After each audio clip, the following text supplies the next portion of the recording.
The Man Who Refused to Give Up. Chapter 1. Broken Dreams.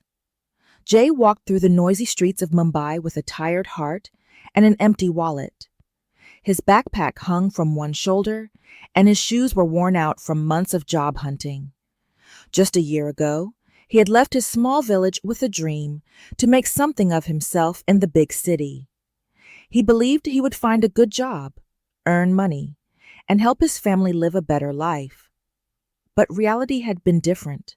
Harsh, cruel. He had applied for over 50 jobs and had received rejection after rejection. Some never replied. Others told him he didn't have enough experience. The money he had saved slowly disappeared. First, he stopped eating out. Then, he left his rented room and started sleeping in public parks. Now, he could barely afford to eat once a day. That evening, as the sun dipped below the buildings, Jay sat on the steps outside a closed shop. He took a crumpled letter from his bag, another rejection. "You are not selected," it said. That was all. He stared at it for a long time. Then he tore it into pieces and let the wind carry it away. He didn't cry. He had no tears left. But even in that moment, something inside him whispered, "Don't give up." He looked up at the stars starting to appear above the city and made a silent promise. One more day. I will try one more day. Chapter 2. The First Step. The next morning, Jay woke up on a bench in a park. His back ached. His stomach was empty. But his mind was clear. He washed his face at a public tap and walked into the nearest market. He asked shop after shop if they needed help. Most said no.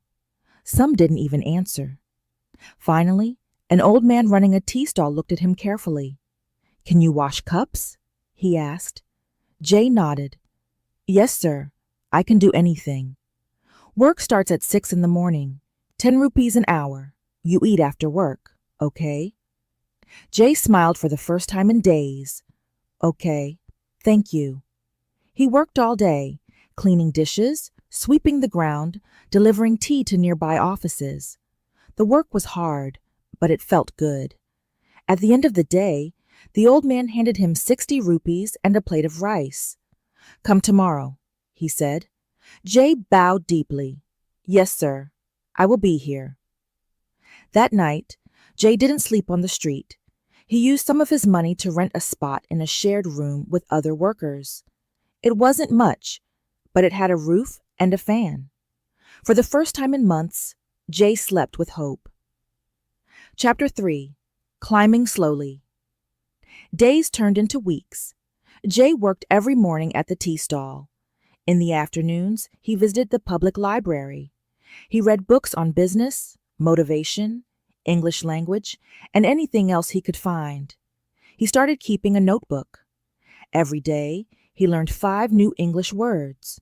He practiced speaking them with customers. Some laughed at his mistakes. Others encouraged him, but he kept going. "You speak better now," the tea stall owner said one day. "Good for business." Jay smiled. "Thank you, sir. I'm learning." One evening, a man in a suit came to the stall. He watched Jay serve tea quickly, politely, and with a smile. "Do you always work this hard?" the man asked. "Yes, sir. I try my best." The man handed him a card. "My office needs a cleaner. It pays more than this. Come tomorrow. Tell them Mr. Desai sent you." Jay held the card like it was gold. He bowed deeply. "Thank you, sir. Thank you so much." Chapter 4. A New Beginning. The next day, Jay walked into a large office building. He wore his cleanest shirt and carried the card in his pocket. The receptionist checked the name and called someone. Soon, he was given a uniform and shown his duties. He worked as a cleaner, but he watched everything: how people talked, how they wrote emails, how they handled customers. He continued studying in the evenings. He took free online courses at the library and practiced typing. After 6 months, he asked the office manager if he could help at the front desk part-time. The manager was surprised. You want to work 2 jobs? Jay nodded. I want to learn more. I want to grow. The manager gave him a chance. Jay started helping with calls, emails, and visitors. He made mistakes, but he learned fast. People began to notice his dedication. Chapter 5. The Dream Comes True. 2 years passed. Jay was now a full-time assistant at the company. He wore a proper suit, spoke fluent English, and handled many responsibilities, but he never forgot where he came from. One day, he visited the tea stall. The old man was still there. You have grown into a gentleman, the man said proudly. Jay smiled and handed him a small envelope. This is for you, he said. You gave me my first job. You believed in me. The old man opened it and found money and a thank you note. Tears filled his eyes. I didn't do much. You did all the hard work. Jay nodded. But you gave me a chance when no one else would. Months later, Jay opened his own small business, a training center to help young job seekers improve their English, interview skills, and confidence. He named it The First Step.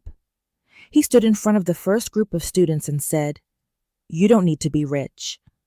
You don't need perfect English. You only need one thing, the decision to never give up.